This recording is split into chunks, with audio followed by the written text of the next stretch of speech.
Good day, ma'am, and good day, classmates. So, have you ever experienced writing a poem or story that was based on your experiences?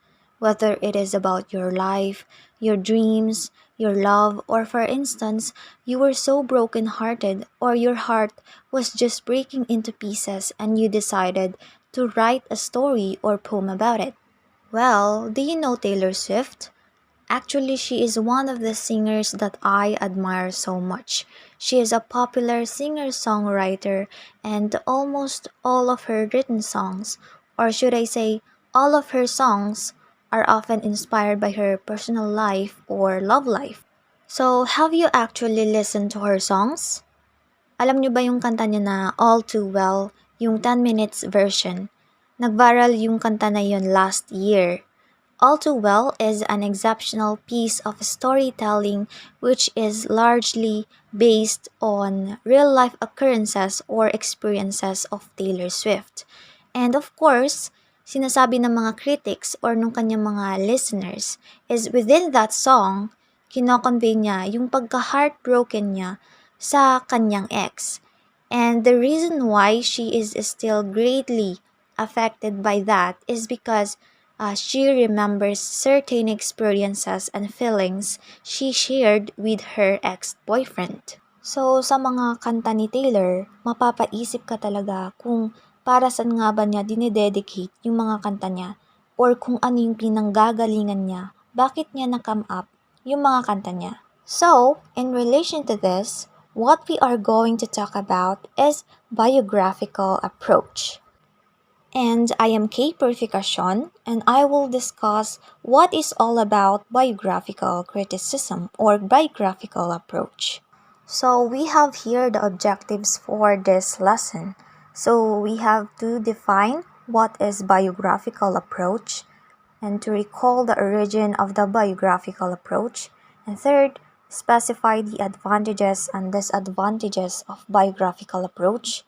Fourth, we have to identify possible questions to biographical approach, and we have here tips for using biographical approach and label literary works which use biographical approach. So, what is biographical criticism? So, it uses the philosophy and experience of the author to understand and interpret the text.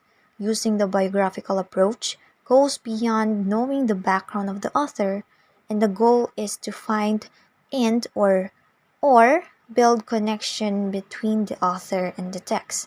So biographical approach and historical approach are pretty common and they are commonly used in literary books or sites because as what I have noticed before each story, most of the time there is always a background. It's either the historical era where the text came from or about the author of the text. So when we say biographical approach, this means that a certain text can be related to the author's life, that the text or story that we are reading is actually based on the real life experiences of the author. In biographical approach, we are not only doing background research about the author. Hindi din ibig sabihin na kapag ano yung na-research mo about the author, yun na yung ilalagay mo. We must always remember that it is important to study the life of the author in order to truly understand a text. So we must find or build connection between the author and the text. This approach begins with the simple but central insight that literature is written by actual people and that understanding an author's life can help readers more thoroughly comprehend the work. Hence, it often affords a practical method by which readers can better understand a text. So now, in order to comprehend or analyze the work of a certain author, we have to get to know his or her biography. In historical criticism kasi, may mga underlying concepts kasi tayong hinahanap, and this is to find the social, cultural, or economic background during the era where the text came from. So yung context kung paano na isagawa yung certain literary piece. But here in biographical approach, all we need to do is to know who the author is in order to understand his or her text. So in understanding the background of the author, mas maa-appreciate natin yung sinulat niyang literary text. So sabi dito, however, a biographical critic must be careful not to take the biographical facts of a writer's life too far in criticizing the works of that writer. The biographical critic focuses on explicating the literary work by using the insight provided by knowledge of the author's life. So just base it on the author's life. Don't go too far. Don't go too far by analyzing too much of his or her experiences. It doesn't mean na ilalagay mo na lahat ng mga nalalaman mo about sa author. We must bear in our minds na dapat yung mga nilalagay natin is connected sa story or written text ng author. So we need to stick to the biography of the author. So in here, you need resources or material in order to guide us when it comes to writing biographical approach. But we can see one challenge of both of the historical and biographical approach or approaches. So background research is really needed in order to successfully conduct this analysis. We need to do background research to know the characteristics of the author or the experiences of that author to make connection between the author and the text. So students or even the teachers should not make any presumptions without at least doing a bit of researching. Kasi nga doing a research can ensure the accuracy of the text. But make sure na yung pinagbebisan mo is spitting facts about the author or accurate yung mga information na nakalagay. So kailangan nating i-double check yung credibility ng mga sources na pinagbebasean natin. So, critics doing biographical analysis carefully examine incidents in the lives of the authors and try to identify events, settings, objects, buildings, people, etc. found in the novels with historical sources. So the difficulty with this sort of criticism and reason it has somewhat fallen out of favor is that fictionalized accounts, even when they have been inspired by actual events and people, often suffer a sea of change when they are introduced into a novel or written text. So basically, sometimes when we do base the characters to real life people, there is always a change in the character. It's not always going to be exactly the same as where it is based on. So it's not going to be exact the fictional character and the real person is facing. So hindi lahat ng meron sa fictional character is meron na din sa author. Hindi lahat ng mga na-experience ng fictional character is na-experience na din ng author. So in the case of the story, in the Noli Me Tangere and El Filibusterismo, some people actually think that Jose Rizal is Crisostomo Ibarra. But if you are going to be looking at Crisostomo Ibarra's personality or traits, not all Crisostomo Ibarra's traits are the same to Jose Rizal. So this is the downfall of this criticism. So there are going to be changes made by the author. Now, let's find out the origin of this biographical approach. So this long-standing critical method dates back in the Renaissance period and was employed extensively by Samuel Johnson in his work Lives of the Poets. So Samuel Johnson, siya yung pinakaunang nag-employ ng biographical approach.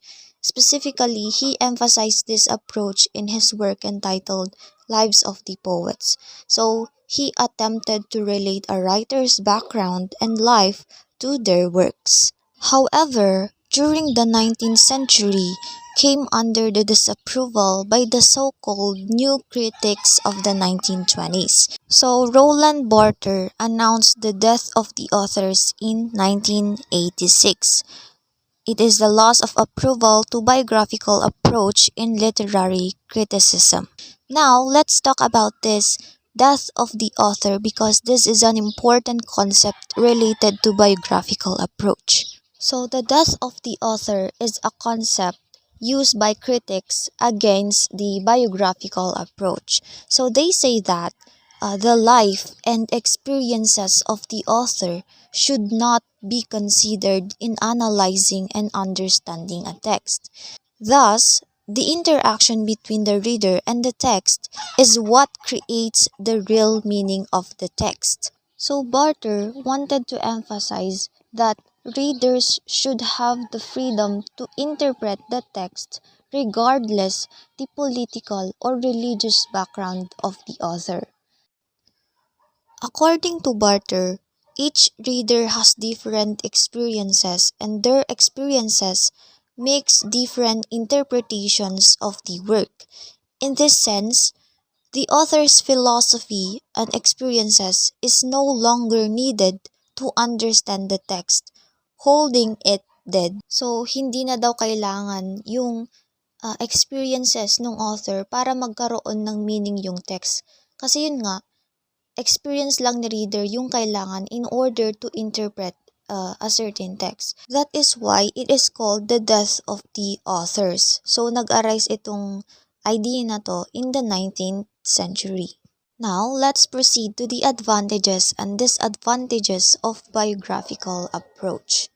So let's have first the advantages of biographical approach. So first, the facts about the author's experiences can help readers decide to interpret those words. Meaning to say, mas nai-interpret natin or mas naiintindihan natin ang isang work or isang literary piece if we learn how to explore the life of the author. So mas nabobroaden yung knowledge natin hindi lang about sa life ng author, kundi pati na rin sa kanyang mga nagawa. Gaya na lang nung subject natin last school year, yung life and works of Rizal. 'Di ba pinag-aralan natin yung buhay ni Rizal para mas madali nating maintindihan kung ano yung gusto niyang ipahiwatig or kung ano yung purpose niya, kung bakit niya naisulat yung mga written pieces niya in the past or in his time. So next, readers can better appreciate a literary work for knowing the writer's struggles or difficulties in creating it. So while we are doing a background research about sa author, of course, mas na-appreciate natin yung kanyang isinulat. Mas natututo tayo dahil na rin sa mga napagdaanan ng author. Naiintindihan natin yung isang literary piece through the life experiences of the author, yung kanyang mga struggles or difficulties, or even yung kanyang mga accomplishment. Diba, by knowing life experiences of the author, it can either inspire us or we can also get life lessons through his or her experiences. And also, yung mga nakukuha nating life lessons is magagamit din natin in our life. Di ba yung mga author, maliban sa paggamit nila ng kanilang imagination, may mga times din na kapag nagsusulat sila ng kanilang mga own stories or poems, they also relate their works into their real life experiences. That is why we can learn from it. And the third one, it says readers can better assess writers' preoccupations by studying the ways they modify and adjust their actual experience in their literary works. So there are times that the author uses his experiences but not directly. So there are some changes, kumbaga meron siyang mga tinatanggal at meron din siyang mga idinadagdag. So maybe we could explore more about the personality of the author based sa mga binago niya sa kanyang literary piece. Now, let's have the disadvantages of biographical approach. So first, some biographical details may be irrelevant. So this is one of the downfall of biographical approach because not all the details in the life of the author na nakikita natin or nababasa natin is relevant. So pag sinabi nating biographical approach kasi, it does not mean na ilalagay mo na lahat ng mga information about sa author. See to it kung connected ba yung mga information sa text na isinulat niya. So there must be a connection between the author and the text. And lastly, the assumption that we can know the intent, thoughts, purposes of the author is sometimes not correct.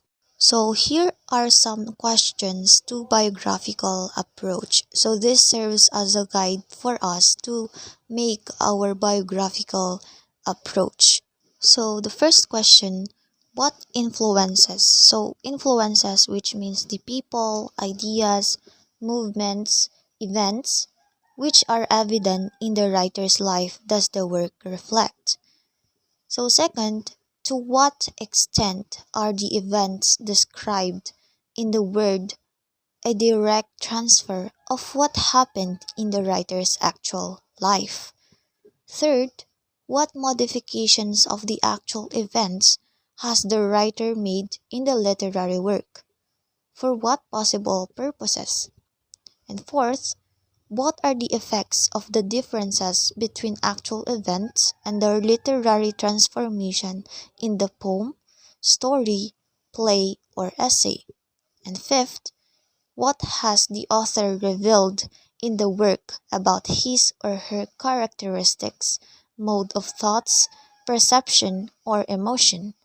And lastly, what place does this work have in the artist's literary development or career?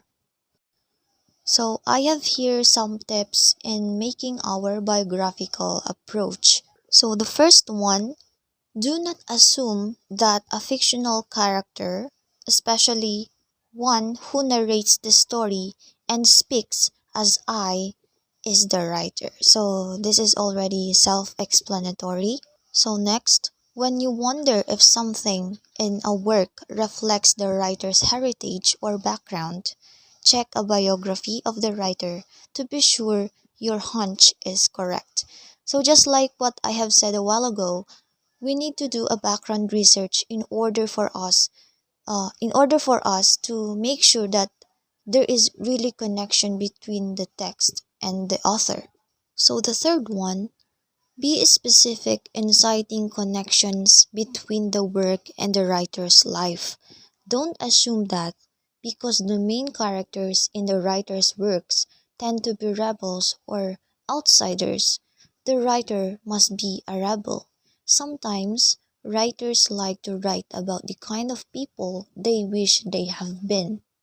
So, hindi ibig sabihin na lahat ng mga information na meron sa character is all about the author. Don't conclude hanggat di ka gumagawa ng background research about the author. So, di ba yung mga author, they tend to use their imagination and creativity in writing a text. So, the fourth one, do not ignore the part played by the author or the writer's imagination. Do not assume that every realistic detail in the story is based on fact. A good writer does not have to be a man in order to write about male characters, nor a police officer to write about a crime. So let's be mindful in analyzing every detail in a certain literary piece or a certain text. So yung imagination natin kasi is very powerful. Minsan yung mga nai-imagine natin is very realistic pero may mga times na parang imposible ring mangyari. But sabi dito, do not assume that every realistic detail in the story is based on fact. So, hindi lahat ng mga nilalagay ni author na parang realistic is magko-conclude na tayo na it's real or totoo na. So, iwasan talaga nating mag-assume na totoo lahat ng mga nababasa natin, just like sa mga chismis. Huwag tayong mag-conclude na totoo yung mga naririnig natin just because nachismis na nila sa atin. It does not mean na paniniwalaan na rin natin. So we need to do a background research. So a good writer does not have to be a man in order to write about male characters, nor a police officer to write about a crime. So imagination is indeed powerful. Kahit na mapasino ka man, if you are good at imagining things, lalo, lalo na yung mga author, they are really good when it comes sa mga plot twists. So we need to take note of this tip when it comes to writing our biographical approach.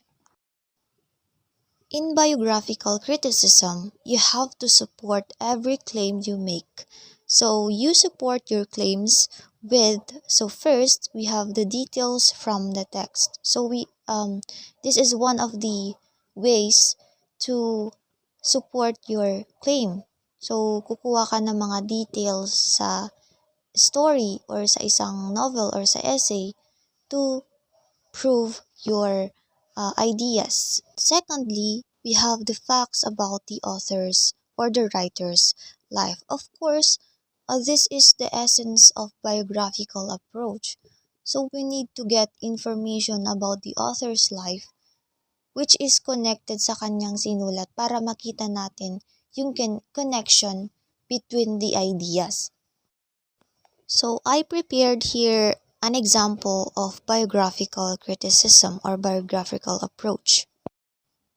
So I will just read this, so you just have to reflect or observe kung paano naisulat itong biographical approach na to.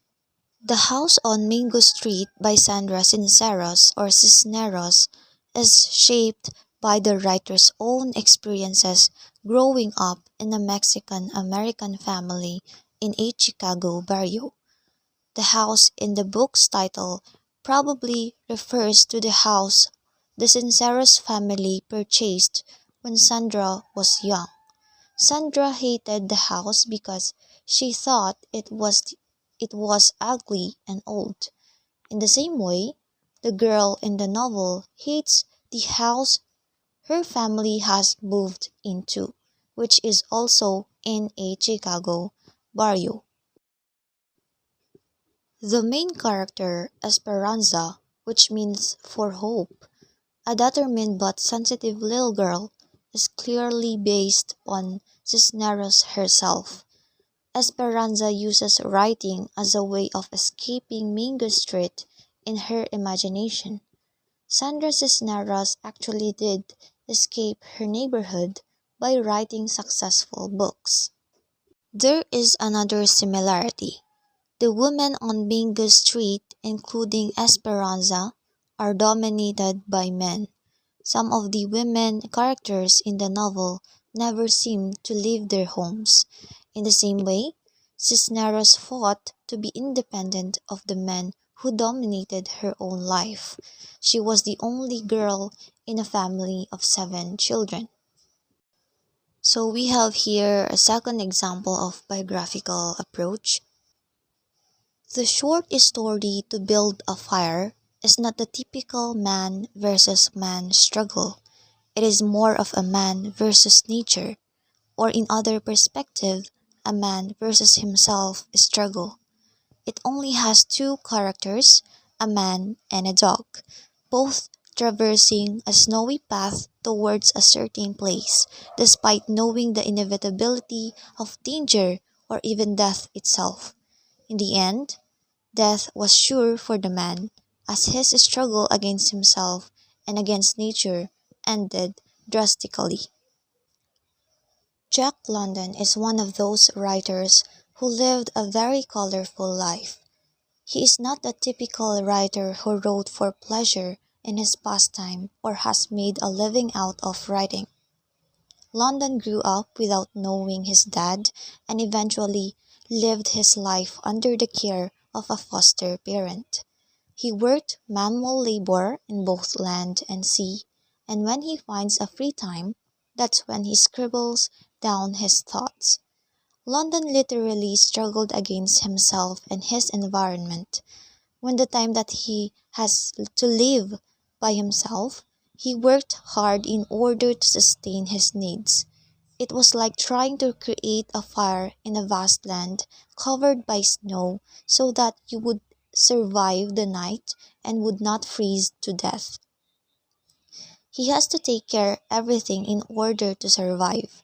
As a man, Jack London grew up in a hostile environment full of snow which would kill him anytime if he doesn't take care of himself.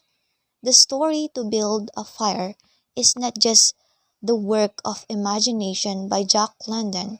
Somehow it is affected by his outlook in life as well as his influences in life. All his struggles against himself and his harsh environment were reflected in the story. These struggles would literally make or break you. It made Jack London and it killed the mean in the story. So, this is the end of my report. Thank you for listening, and I hope you learned something from this discussion. Thank you once again. Happy learning. God bless.